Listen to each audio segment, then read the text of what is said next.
Hello everyone! In this video, I'll show you how to do background check for Just Eat so you can start delivering. First, open the Just Eat Courier app, go to the Account tab, then tap Become a Courier. Tap Apply and select your delivery zone. To pass the background check, you'll need to upload a few documents like a valid driver's license or ID, proof of address like a bill or bank statement, your passport if required for identity verification.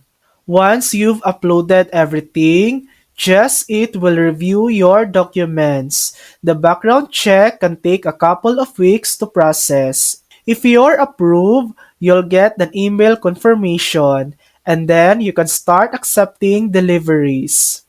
And that's it. That's how to do background check for Just Eat. Thanks for watching. If this video helped you, please like and subscribe for more helpful tutorials.